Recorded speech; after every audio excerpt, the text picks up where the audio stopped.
Good evening, everybody. Welcome. So happy to see so many people in the audience from all over the place. And thank you for jumping in on the chat and letting us know how you are this evening. I'm Jennifer LaRue, and on behalf of the Mark Twain House and Museum in Hartford, Connecticut, I'd like to welcome you to tonight's program.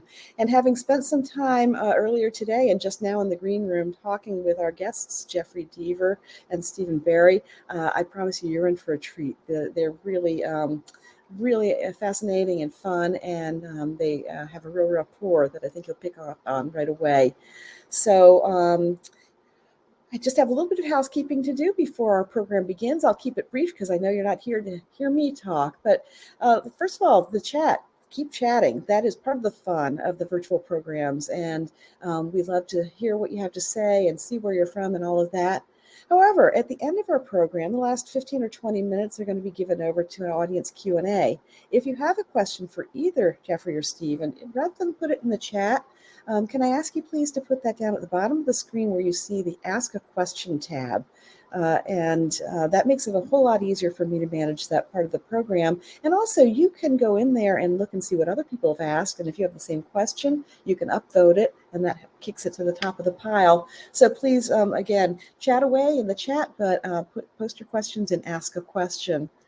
While your eyeballs are down there at the bottom of the screen, I'd like to ask you to look at that long green bar that says, "Your support is vital to the Mark Twain House and Museum. Please donate here." That's the absolute truth. The Mark Twain House and Museum is a nonprofit organization, private organization. It's not owned by the state or federal government, and it relies on earned income primarily. Earned income from the guided house tour, and earned income from programs such as this and from donations from people just like you. So if you are able and so inclined to click that button, know that the Mark Twain House's staff and Board of Trustees appreciates every penny and puts every penny to good use, I can assure you. And on behalf of the Twain House, I thank you in advance for anything that you might do in that along those lines. Speaking of supporting the Mark Twain House and Museum, I want to point out that there's a link in the chat, and we'll repost it so it's more visible. It's way at the top right now, but you can purchase a signed copy of Jeffery Deaver's new book, which came out a week ago today, The Midnight Lock. Now, we're no dummies. Thank you, Jacques, for reposting the link for us.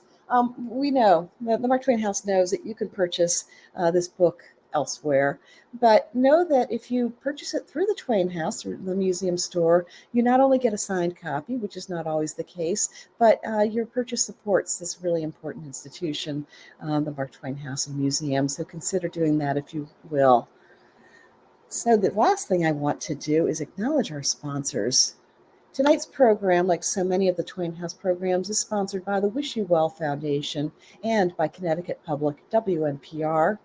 And the program is produced in part with support honoring the legacy of Frank Lord, who was a longtime and beloved trustee of the Mark Twain House. And it's great to be able to honor his memory through these virtual programs.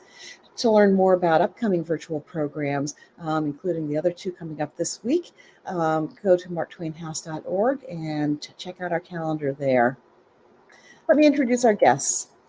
Steve Barry is the New York Times and #1 internationally best-selling author of 15 Cotton Malone adventures, 4 standalone thrillers, and several works of short fiction.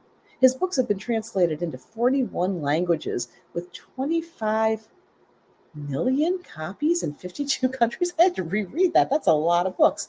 They consistently appear in the top echelon of the New York Times, USA Today, and indie bestseller lists.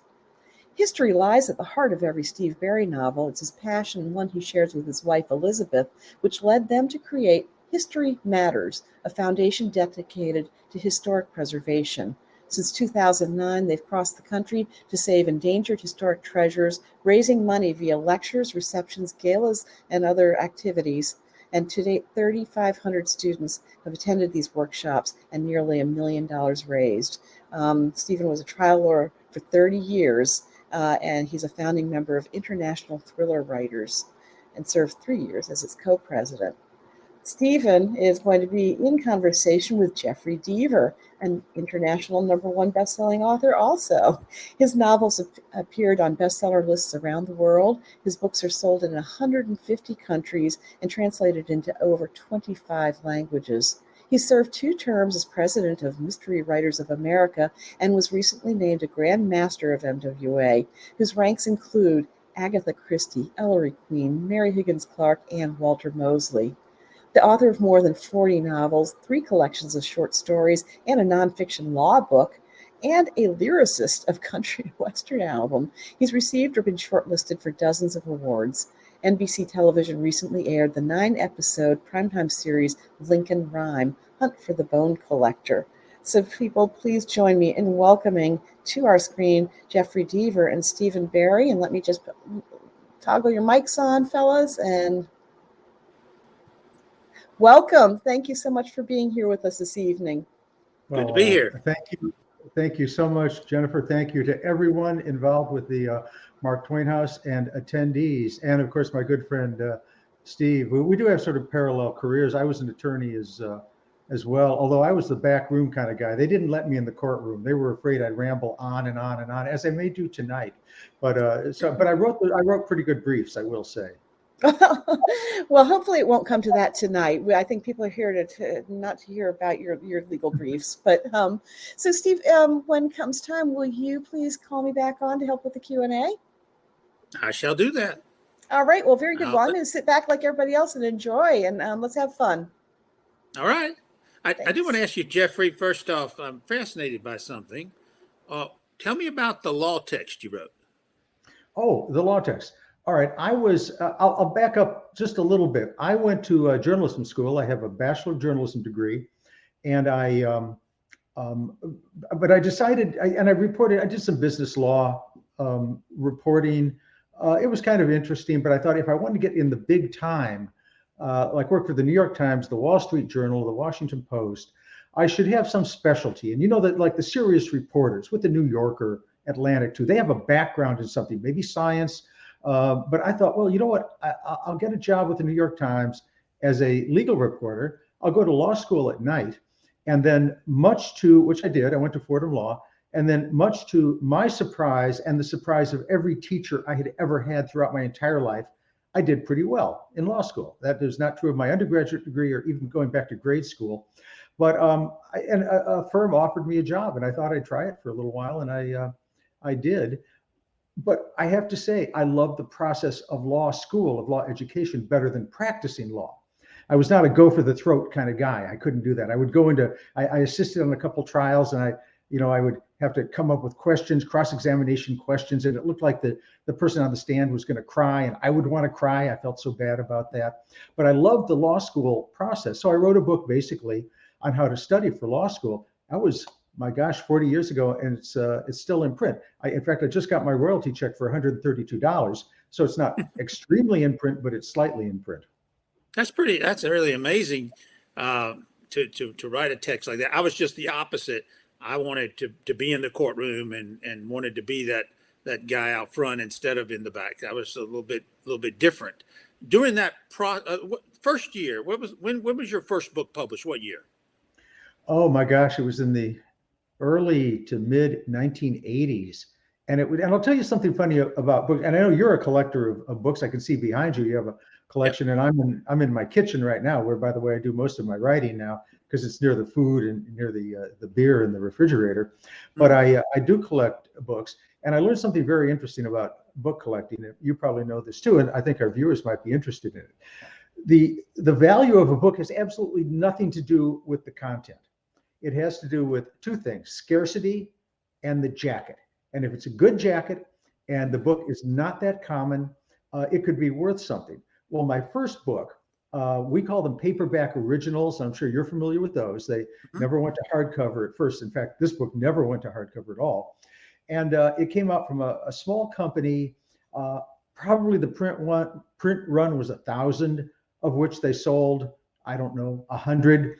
And that meant there were, 900 left. So the publishing company calls me back and said, well, Jeff, we're not going to sell this anymore. Nobody wants to buy it, but we will give you the remainders. That's what they're called. And I said, sure, I'll take them. And I took a couple boxes. I don't know, probably, I ended up with maybe 100, 150. The rest I threw out or gave away. Well, I go to eBay.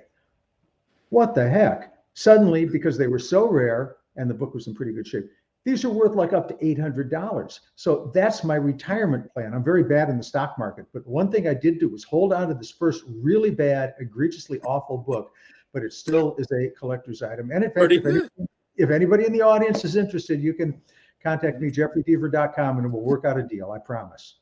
What caused you? I always wanted to ask writers this. I ask all of them. I'm fascinated. What caused you to write the first novel? Why did you? That's a pretty big step to take in your life. What got you to do it? Sure. You may regret this question, Steve, because we have to go back a number of years to the time I was probably 11 or 12. Now, I was a nerd when I was growing up. I was I had no talent for sports. You know, in recess we'd break into two teams. For then nobody knew what soccer was, but it was either gridiron football or softball. And the captains of each team would kind of calculate like chess masters to make sure I ended up on the other person's team. That I was so bad, and that was true. I mean, there was some justification for that because I had no interest in sports. What I had interest in was books. I spent all my time in the Glen Ellen, Illinois Public Library. Reading anything I could get my hands on. And, the books were so cool. What they did was they taught you about things pre-internet days. They taught you about things you otherwise couldn't learn about, but they did something else that was really interesting. I don't know if you ever were in this situation, but I certainly was. You're the new kid in school. You don't know a soul. And children are, pretty much mortified. And they're traumatized by going to a new school. They don't know anybody.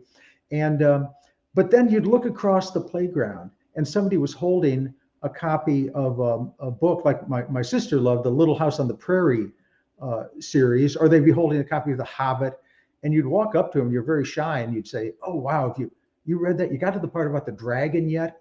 And suddenly, even though you didn't know that person, you did, and you were friends, and books did that. And I knew then I wanted to write, but I also knew that, and I mean write, I mean be a full-time commercial author, reading the books like I used to read, the Edgar Rice Burroughs book, Sherlock Holmes, Agatha Christie, Ian Fleming. But I knew that writers were not prodigies.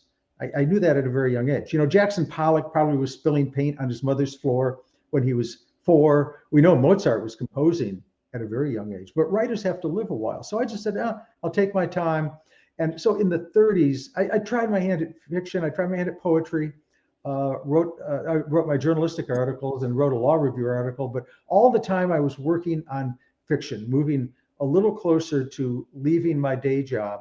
And it took a little longer than I thought. I was in my 30s. How old were you when you published your first piece of fiction? Published my first book, I was 48. 48, okay. 48, right. 48. So you brought all that life experience and probably your interest in history and your interest in artifacts and reclamation and things like that informed the books. Yeah. Now you created Lincoln Rhyme, who's been extremely successful character. You've carried him over a long period of time now, and he's in this new novel, The Midnight Lock. What is it about Rhyme that connects with people? What is it about him? It's been a kind of a mystery to me, but I've done a lot of thinking about it. And for those of you in the audience who are not familiar with Lincoln Rhyme, he was head of the New York City crime scene unit, what we call a criminalist. And there are, a forensic detective basically.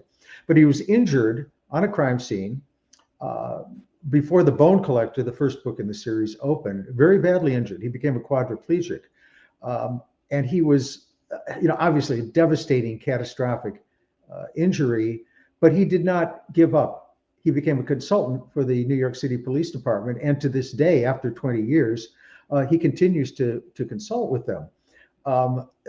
And where do we get our ideas? You must ask yourself that. I mean, Cotton Malone or Cassiopeia Vit, where did they come from? Somewhere in our imagination. And I was trying to think back to where Lincoln Rhyme came from. And the best I can do is say that I was sick and tired of the final scene in a thriller movie I was watching. And I won't mention Bruce Willis or Tom Cruise by name. Both of them could beat me up one-handed, and it may not even have been their film. But and who doesn't like these thrillers? It was exciting, fast cars, explosions. But then at the end, the hero is facing the ultimate bad guy, not the henchman with the ponytail, but this is the ultimate bad guy. The Philip Seymour Hoffman, the Jeremy Irons, and the bad guy is beating up our hero, and he's throwing them into the wall. And if you ever noticed in thriller movies, the final scene, always a lot of glass, and he's throwing them into the glass, and beakers are breaking, and shelves are coming down, and it looks like the bad guy is going to prevail. Oh, but what happens to everyone's shock? The hero has a recovered memory of the time his father taught him to kickbox when he was 5. And that comes back to him. And he not only reconciles with his father in his mind, but he kickboxes the bad guy out the window and over a cliff, because all these final climactic scenes are on cliffs for some reason.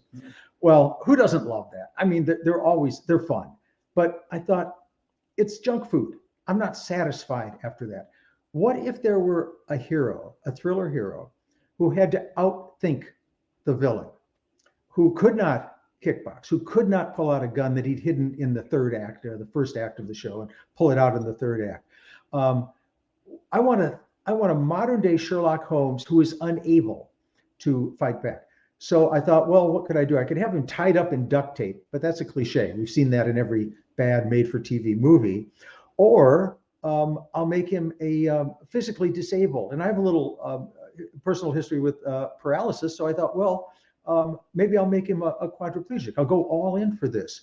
And as you said, he has become surprisingly popular. I wrote the first book, The Bone Collector, and was going to go on to something else. But here's some advice for folks in the audience. If you've written a book and your agent calls you up and says, Jeff or Sally or Fred, whatever your name is, Universal Pictures wants to make a movie of this book, and Denzel Washington and Angelina Jolie want to star in it. Say yes. Don't even debate. Just go for it right away. Well, Right. That led me to think sequel, as you well know, because you've written a number of series, which I like. I think we both feel readers enjoy the series. So I said, well, maybe I'll rethink the going on to a different book. So I wrote The Coffin Dancer, and he's become a perennial favorite. And again, long answer. I apologize to a very simple, concise question. I think the ultimate answer is that, first of all, he's a true hero. None of my books have ambiguous endings.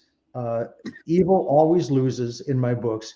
Lincoln Rhyme is a real person. He's he gets feisty. He's a bit of a curmudgeon, but he does not stop until he catches the bad guy. That's one reason. I mean, he's a hero we can all admire. But the other thing I think is that, oddly enough, even though he's in a condition that not many of us are in, he's every man and every woman, because we really are our minds and our hearts and our souls before we are our physical incarnations. I mean, if there were a gunfight, I would run the other way. I'm not going to kickbox anybody. I'm not a big, brave guy. But I'd like to think I could outthink or outsmart a villain. And in all our daily lives, that's really what gets us through life. And that is what Lincoln, I've come to believe, represents, and why people all over the world have come to love him. Let me put you on the spot a minute now, because it was a television series last year with Lincoln Rhyme, with Russell Hornsby, who I loved. He was in Grimm. He was in Grimm. Wasn't that great? Oh, yeah. I love that show. I watched every one of those shows. And so he was your protagonist in there. What did you think of the series? I thought the show was very good. It also starred Ariel Cabell, who was had been on soap operas. She's on I think still is on the Hallmark Channel. Great actress. But it was very well done, very exciting. And what they did, which was quite interesting, and I think this is the real key to a successful adaptation. They took the idea of my book, The Bone Collector, and used it as a springboard to create their own stories. Vijay Boyd and Mark Bianculli were the showrunners and lead writers on the show. And they came up with something different, but still inspired by and featuring the same characters. Michael Imperioli from The Sopranos, one of my favorite actors of all time. He was in it as well. But anyway, they took the story and moved it in a slightly different direction, set in New York, and the series really brought New York to life. But of course, it landed in March of 2020. Did anything else happen in March of 2020? Let's think back on that. I think there was something going on there. Yeah. Oh, yeah, there was. Well, so what happened was that Hollywood basically closed down. And that's so it wasn't renewed. But you know what's very interesting? I was just over in Italy on book tour, and the show is really popular in Italy.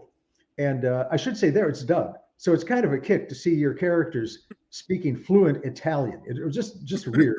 But anyway, and it's popular in England as well, the UK. And shows like this sometimes have another life. And although I'm not booted out of the small screen entirely yet, my Culture Shaw series, the first in that series, The Never Game, is going to be produced by CBS. Ken Olin, the fellow who did This Is Us, is doing that. They're in pre-production at this point, starring Justin Hartley, also of This Is Us. So coming back to the small screen again, which as far as I'm concerned, is where all the good stuff is happening. When was the last time you were in a movie theater? Have you been at all in this crazy time? I actually have recently gone and seen some films in a theater. Yeah, it's been very interesting. I saw some Disney premiere films, which was really good in the theater, and I enjoyed it. I think things like that, and the the superhero films, the Marvel stuff. Yes. I'm not a huge fan of that because I don't know. Okay, they're dead. Somebody's dead. Oh, but they can come back as the superheroes. And then they fly out of the sky and they land and they have to kneel. I don't know what that's about, but they all land and then they kind of drop down into a crouch. I guess they're going 500 miles an hour and they just can't land standing up. But anyway, I digress. So we'll hope that TV thing comes out. But I like movies in theaters. I think we need the experience. I do too. Particularly when the Dolby sound's there and you get the feel of it and everything. It's quite remarkable. But you were just talking about subject matter. This is interesting because The Midnight Lock deals with something kind of interesting, actually, that you don't see every day. The whole story centers around lock picking. How did you come about that? Where did that come from? Sure. And I want the folks in the audience to know, my books are they move straightforward. They don't digress and go off on tangents like I do. Believe me, when I talk, it's entirely different from the book. So you need not worry about that. So yeah, I keep forgetting, we're here to talk about The Midnight Lock a bit. Absolutely. Is the 15th in the Lincoln Rhyme series. And it's typical of one of my books. All of my thrillers take place over a short period of time, 2 days, 3 days at the most. They have lots of internal reversals, and I know from a fact, Steve, you're very familiar with that. And for our viewers, what that means is you come to the end of chapter 3, and the ship captain you thought was on your side turns out to be the villain. A big plot twist. Oh no, what's going to happen now? Then I have a lot of big surprise endings. I say plural because my readers, all our readers, are very, very smart. And my trademark is the twist, the surprise ending. But I cannot count on having a single surprise ending and fooling people. So I have to have 2 or ideally 3. The Midnight Lock has 3 surprise endings. Just when you think the book is over, it's not over. There's still another chapter or 2 to go. Well, that's the basic format for my book. But then there's something else I have. I call it a hook. And that is an interesting theme, a theme that I hope my readers will find interesting. For example, my book, The Broken Window, a Lincoln Rhyme book, is about data mining, the dangers of data mining. My book, The Cutting Edge, is about blood diamonds, the diamond industry, and things like that. The Midnight Lock is about the overall overarching theme, which we can chat about a little bit, is privacy, the dangers of the internet, and so forth. But the focus of the book, the nuts and bolts, are about locks. And I don't mean these, the doorknobs that have a computer in them where you can open your door with an app on your phone. Those didn't interest me. 13-year-old kids can hack those. They can open your door. I wasn't interested in that. I was interested in these old-fashioned little things that we have been looking at all our lives and really don't think much about. Metal locks. And so the premise is quite simple to start. My villain is someone who is obsessed with locks, knows the history of locks, cannot rest until he has opened a new lock. And some of the new locks, the metal locks, of course, are very, very difficult to crack. But he has to do this. Well, opening scene. He breaks into this very, very difficult lock in the dead of night, after midnight, as the title suggests. And there's a woman sleeping in the bed. And of course, everybody is thinking, oh no, what's he going to do? Well, he doesn't do anything to her. He doesn't touch her, doesn't kill her. He's not a serial killer. He does this. He moves things around in her apartment. He sits in a chair and eats a cookie and has a glass of wine. Then he gets up and leaves and locks the door after him. She wakes up. She, of course, is totally freaked out, as we all would be. Somebody was there right next to her, watching her sleep, basically. And then he left. Now, he leaves a calling card, and that's takes the story in a very different direction. But I just like the idea of this everyday thing in our lives that can be defeated. And in all my research, believe me, there's not a metallic lock that's been created that cannot be cracked. If somebody wants to get in, they can. And as I studied the crime of burglary, the issue is not getting into the lock. The issue is getting in before somebody sees you. So the trick that my villain, nicknamed the Locksmith, has to do is to practice so that he can get into a lock within 30 seconds. I think that was the name of it. Wasn't it like one of these Vin Diesel fast car movies, like Gone in 60 Seconds or something like that? Well, that's kind of the theory here. But of course, it's a Deaver novel, so that's just the start. Lincoln, Rhyme and Amelia Sachs get on the case, and they start unpeeling the onion, and layer after layer of story is revealed.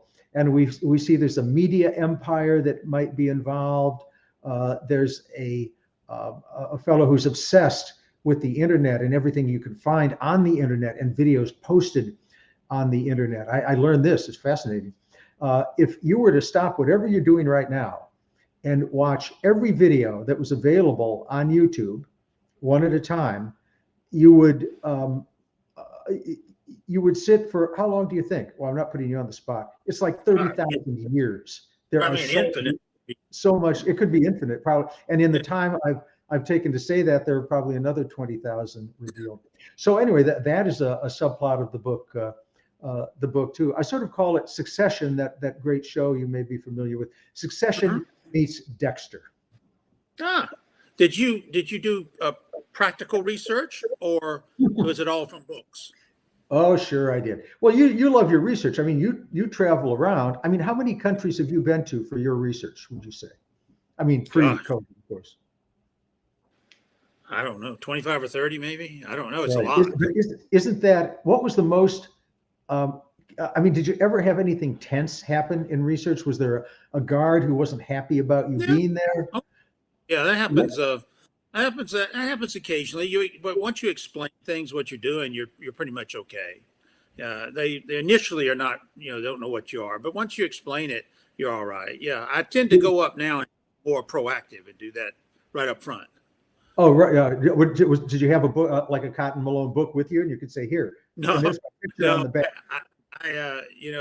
You just have to be careful because you're in another country and it's another place. But once you explain it to them, you're okay. And usually I have someone with me. I have a driver, or I have a guide, or someone who can get me around and open the doors. Did you have someone here who can pick locks, who taught you anything? Well, I'll tell you where the idea came from. I'm always looking for things that will basically scare the socks off my readers. I mean, that's what I want to do. I don't want to write a book that you find that is interesting. If somebody says your book was interesting, I don't consider it an insult, but it's not what I want to do. I want somebody to say, oh my God, I survived a book. And I aim for one sitting reads, if at all possible. And so, I'm thinking, what can what's my next book going to be about?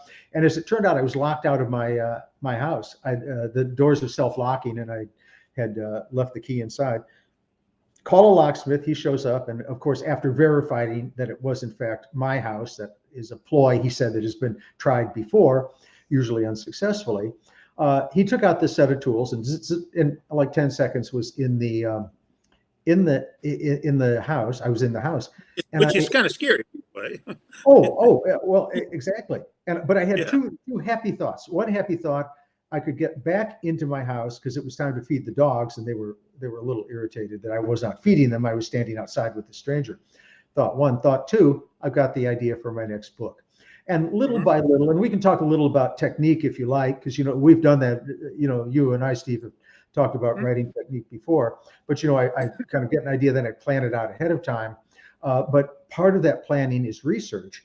And I thought, okay, it took him 10 seconds to get through the lock. I'm going to give myself 5 minutes, but I know I can do it because I watched him. And I bought a set of lock picks, completely legal, at least in North Carolina. That is, you as a lawyer and I as a lawyer will say that is a disclaimer. In North Carolina, you can buy lock picks. I assume it's true everywhere as long as you don't intend to use them for a bad thing. But then I went to that fount of knowledge, all human knowledge, the repository of every bit of fact we need to know, YouTube, yes, and watched people pick locks, and correct. Piece of cake. 2.5 hours later, I gave up. And I will say, the technique is actually quite simple.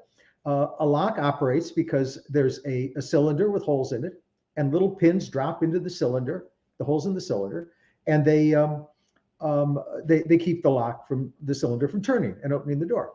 So what you do if you want to break the lock is you need what's called a tension tool to kind of keep the pins still. And then you take a little thing that looks like a dentist pick and push them up into these holes, and then the lock turns. That's the theory. And I think I kind of got one. And after 2.5 hours, I said, I get the idea, put it down. And again, if anybody in the audience wants to buy a set of lock picks and they're legal in your jurisdiction, just please email me. I'm curious now, you have another character in this novel, Amelia Sachs, who's in here. Mm-hmm.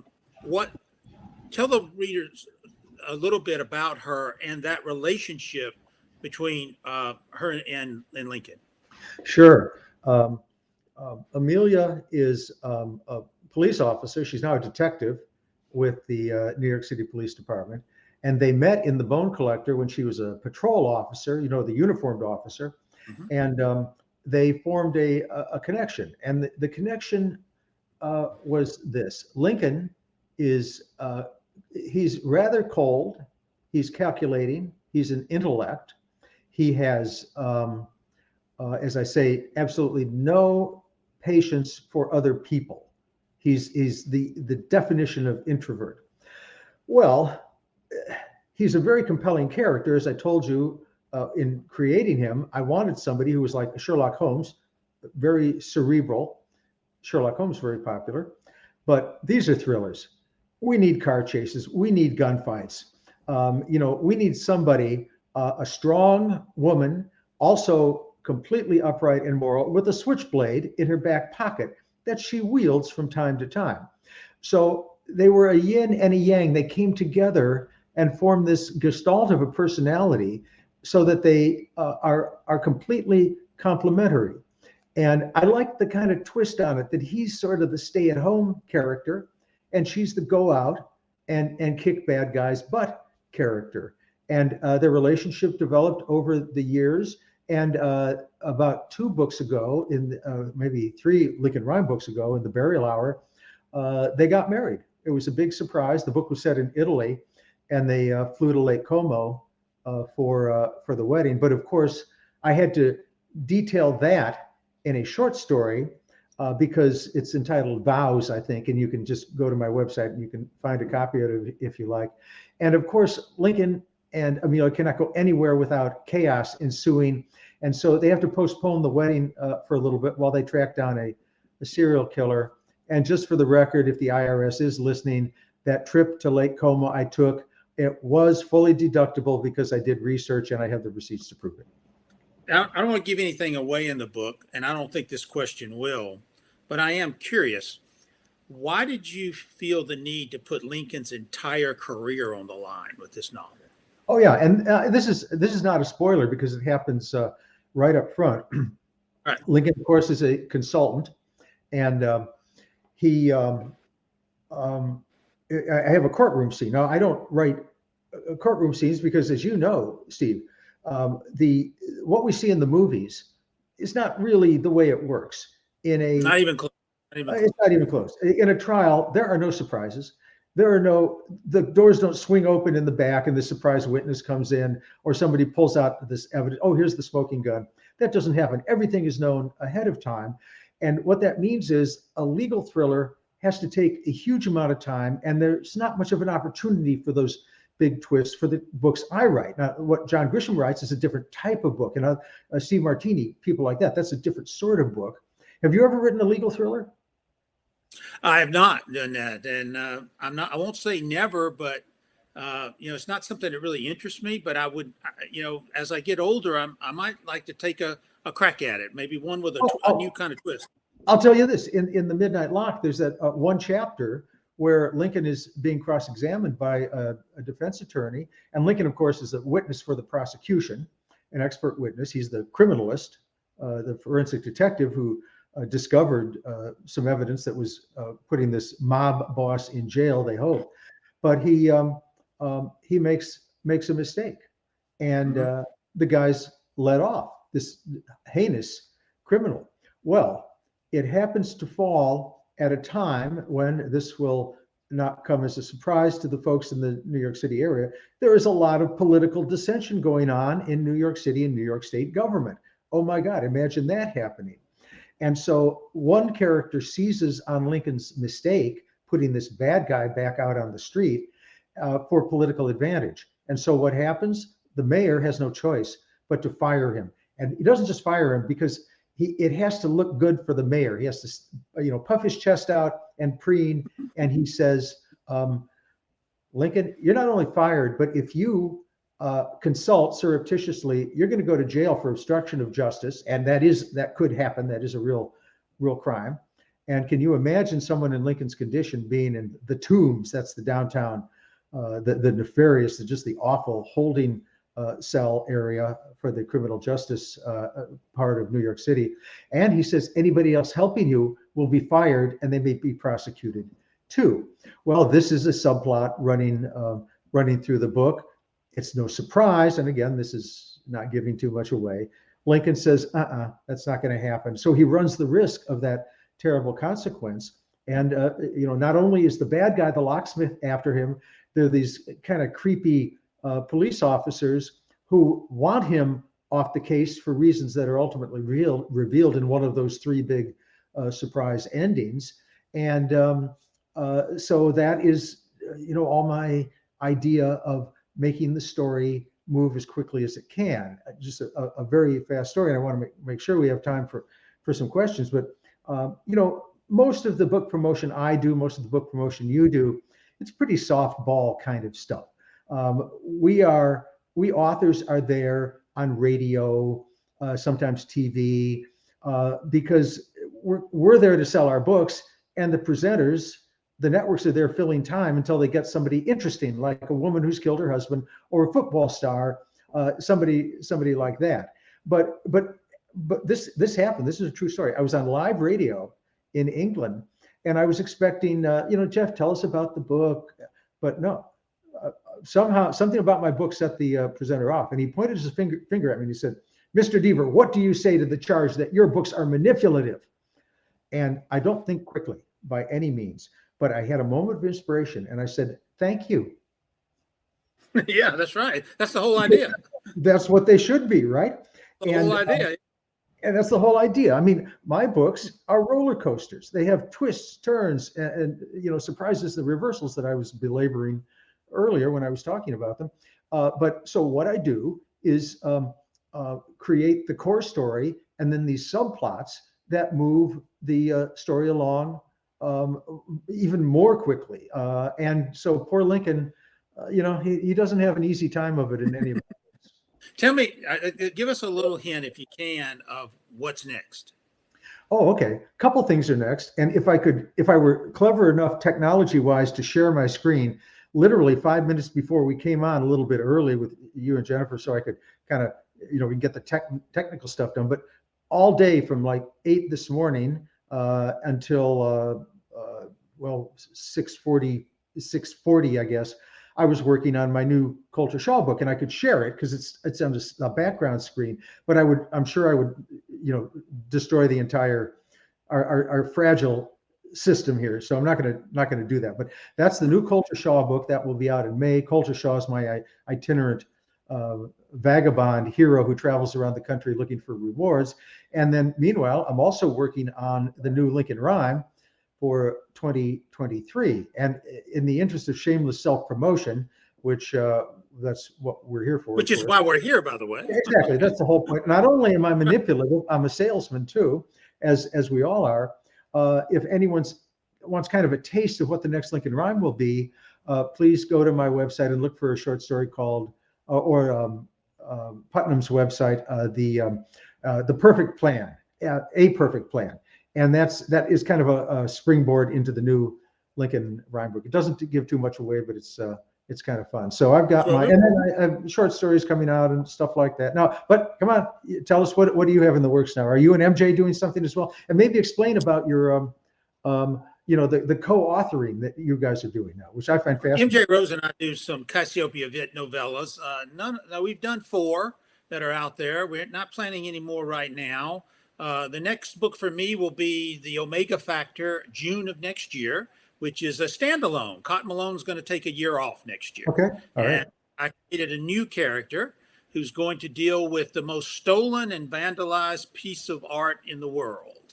And so new character be fun. Cotton will be back in 2023. So he just gets a year off. And stolen and vandalized piece. Oh, I cannot wait. Vandalized work of art in the world. So it's an interesting character. He works for the United Nations with UNESCO. He deals with cultural treasures. It's fun. It was fun to create somebody new. And so I'm moving to a new publisher, Grand Central. They wanted to try something new and different. And speaking of that, let's call Jennifer in. Jennifer, can we do some questions now?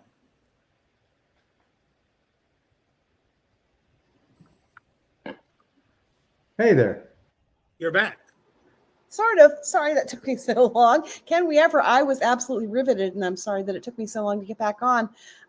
Yes, we have some great audience questions. But before we move to the audience questions, I want to first of all thank you both for an absolutely fascinating conversation. Okay. And I have one question for each of you of my own. First of all, Stephen, tell us about your Christmas tree. I understand something right over my shoulder there.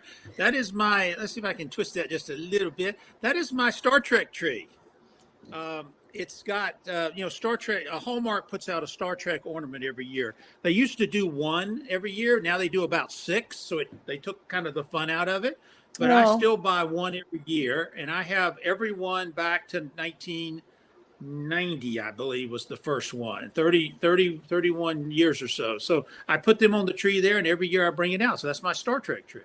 Can I ask a question, Steve? Is there a tribble? There actually is. Yes, they do it. They did a tribble, a little scene from the Tribbles, and you push a button and it talks to you. Oh no! Oh my gosh! Those in the audience who don't know that, The Trouble with Tribbles, is that the title of the episode? Yes, that's exactly right. You have to, if you can see it. I'm so many platforms now. It was one of the funniest and actually kind of scary in a way, but it was a very good episode. And one that the people like myself who are not diehard Star Trek fans could relate to and enjoy. Exactly. Without being part of the whole phenomenon. So thank you for that. And I did ask earlier today, and I'd like you to clarify for us. I was under the impression that the original Star Trek series made reference to Mark Twain at one point, but can you clarify that, please? No, the Next Generation. Next Generation had Twain. In fact, I think he had 2 episodes, if I'm not mistaken. But I know he did one episode, but I think he might have come back for another. He was a hologram, as I remember. Yeah. and he was part of the Next Generation, which I like too. That's all part of the Star Trek Okay. universe. All right. Not a snob.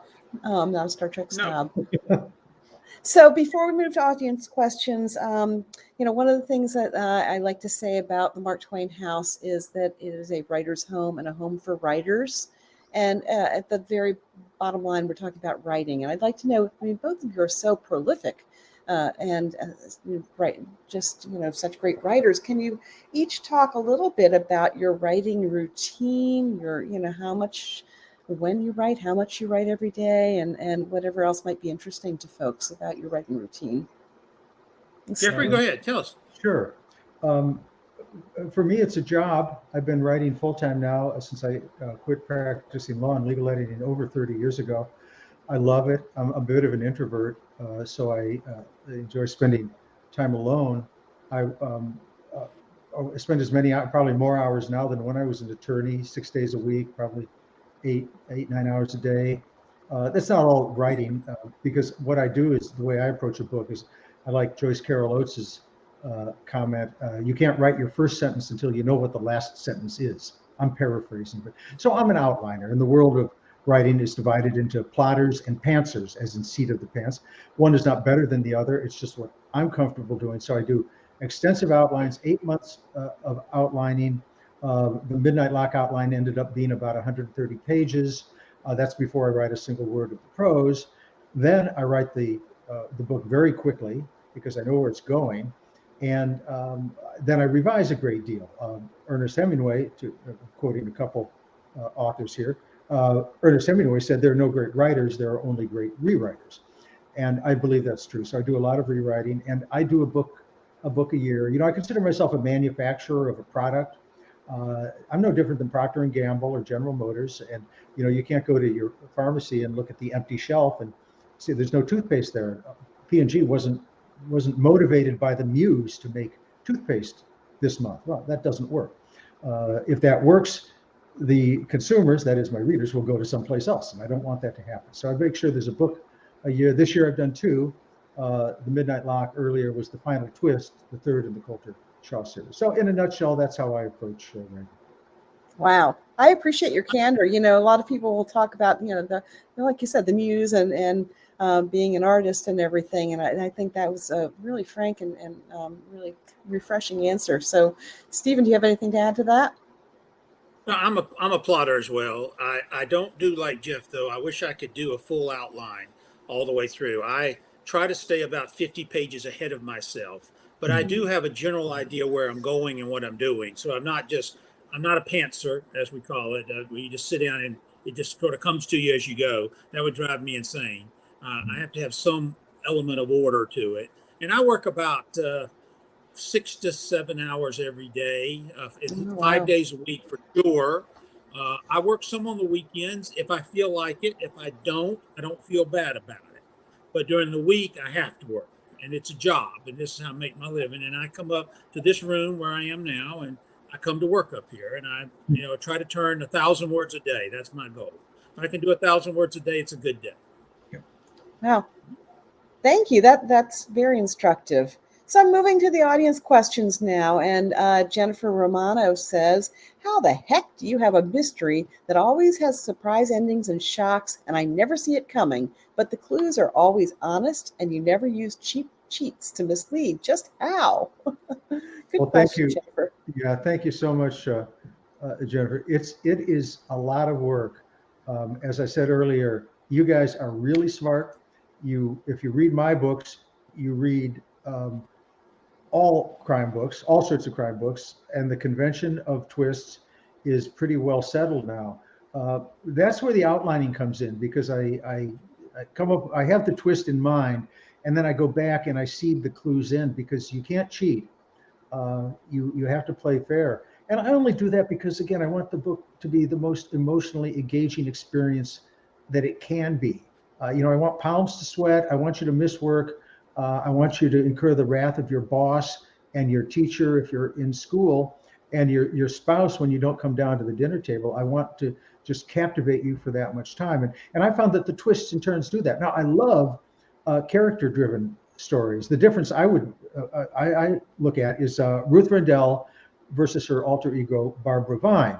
Ruth Rendell wrote procedurals, very fast-paced, clever procedurals. Barbara Vine wrote psychological, in her persona as Barbara Vine, wrote psychological suspense. I love those books.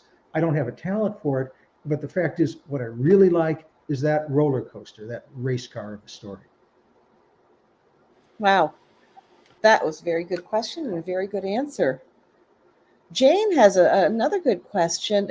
Why are so many writers former lawyers? And, our trustee and benefactor, David Baldacci, was here in Hartford with us last week, and he, too, is a former lawyer. So why are so many writers former lawyers? You take that, Steve. I hadn't really thought about it. I guess there are, though. I don't really, I can only speak for myself. I was a trial lawyer, so I was in court all the time, and I saw people at their worst. I did thousands of divorces. I did criminal defense. I did all kinds of stuff. So I actually started to write to escape all that, to get away from it. I say all the time, writing what you know is really bad advice. I don't recommend writing what you know at all. I do recommend writing what you love, because if that's really more important. What you love is more important than what you know. Now, I knew the law, but I loved action, history, secrets, conspiracies. So I gravitated to write what I loved, and it was a way to escape. I could go off to another country in another place, have an adventure, and not think about all those terrible things that I'm going to have to do tomorrow in court and the day after and the day after that. So it was an escape for me. I think a lot of lawyers, though, do not follow what I just said, or what they know and what they love are the same thing. They actually know the law, they love the law, and that's great. I didn't really love the law. That wasn't something that I wanted to sit down and write about. And I told Jeff earlier, I won't say never, but I've never written a legal thriller, but you know, it's possible one day I might try it. But I love what I do, and I love the stories that I have, and that's why I moved that way. Thank you. What about you, Jeff?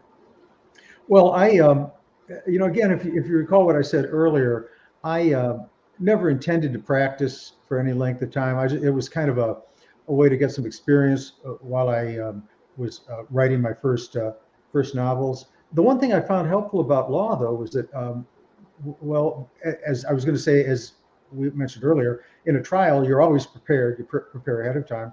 And in a business deal, too, I did mostly corporate law. There are no surprises at the settlement. Everything's planned out ahead of time and organized. And I kind of learned those skills that I use now in my outlining and research from when I was an attorney. It strikes me, just to jump in on my own again here, that on the face of it, being a lawyer would appear to be more guaranteed lucrative than being a writer. So was there a leap of faith that you had to take, that you're going to be okay financially? Oh, me particularly. I had a thriving law practice. I made a very good living as a lawyer, and I wrote 7 books still as a lawyer. And then finally, about the 8th book, it was becoming too much. I had to choose. I just didn't have enough time to do both. But when I closed that law practice, I was scared to death. I was terrified because I sold the office. I sold everything.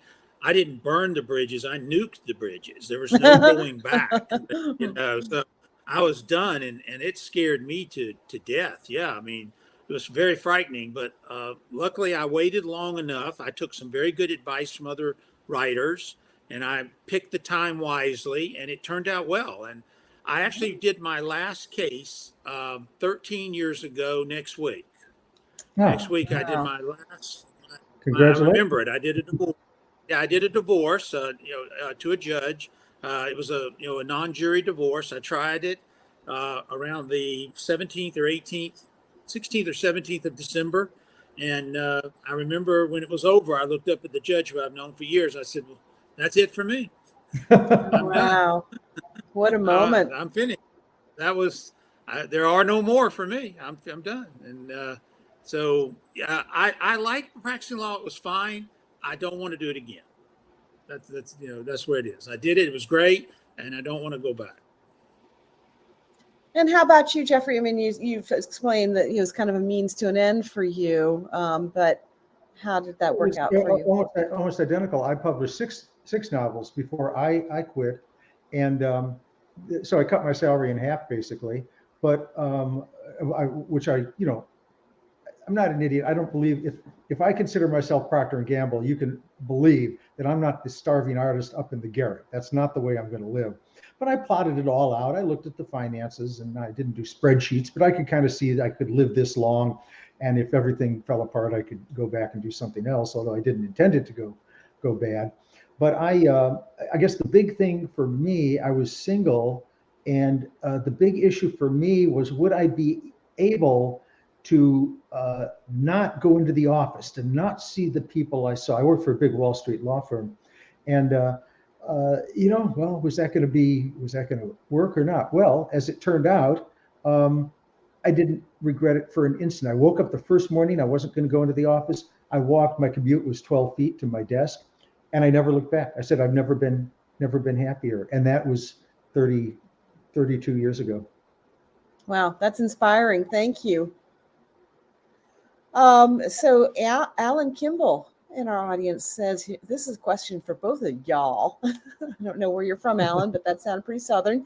Both of you write thrillers. Do y'all have any plans to write in another genre? If so, what type of book would it be and why? Good question, Alan. Thank you.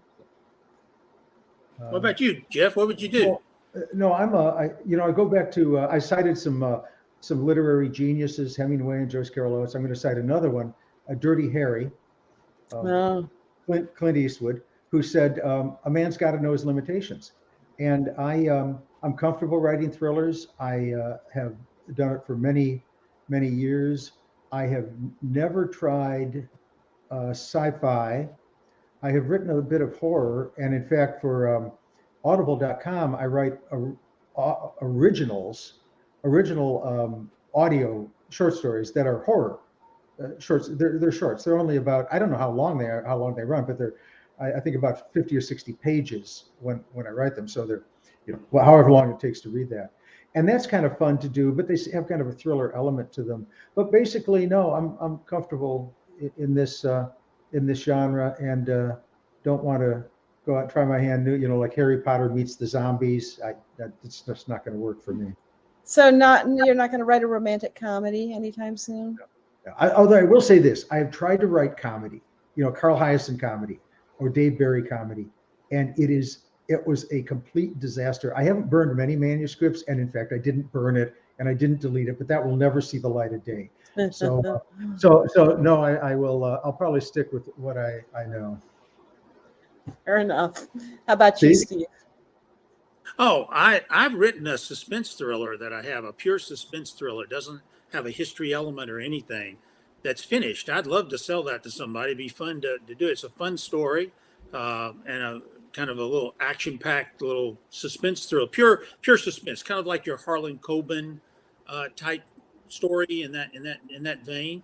Who knows? It might see the light of day. I wrote about 15,000 words of a sci-fi book, which I would love to finish.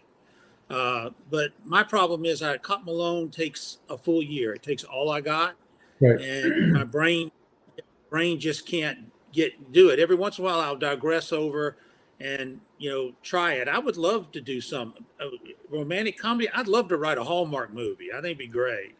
I love Hallmark movies. I watch them all the time, and it'd be fun to write one. But I don't have any talent for writing screenplays. That's just something I don't know the first thing about. Well, watch the space. So has either of you, Steve, did you get to visit the Mark Twain House when you were here before? Oh, yeah. So you been there twice. And Jeffrey, have you been to the Mark Twain House? I never have, no, but it's on my agenda now, believe me. Okay, please. I was just going to say again, you both are, Steve, you're already a member of the family of writers associated with the Mark Twain House, and Jeffrey, now you are in that group as well. And I hope that you'll be able to visit the Twain House, and they'll show you a good time and take you on a tour. So please let us know when you might be able to come to Hartford and see where Mark Twain lives. It's a beautiful place. Be fascinating. Well, Forbes magazine just called it the best historic house museum, I think, in the world. It might be, Jacques, help me out here in the chat and tell me what Forbes magazine actually said. But and speaking of Jacques, he's just reposted the link for purchasing your very own signed copy of The Midnight Lock, and he has added that your purchase supports the maintenance of the locks at the Mark Twain House and Museum. Very important. I love it. So thank you for that, Jacques, and thank you, Stephen, for a wonderful job of moderating, and thank you, Jeffrey, for your fascinating conversation, and congratulations on the publication of The Midnight Lock. Well, thank you. America's Best House Museum is what Forbes magazine called the Mark Twain House. So there you have it. Yeah, spelling does matter, Jacques, but you got it. So thank you, and thank you to our audience for being here tonight. Thank you for your wonderful questions, and thank you to those of you who did click that donate button and shared what you could with the museum. We'll look forward to seeing you guys again soon. Thank you. Well, thank you so much. Thank you. See you later, Jeff. Thank you so much. No Always problem. good to be in conversation with you, Jennifer, and You everyone in the audience. Thank you. Good night, everybody. Good night.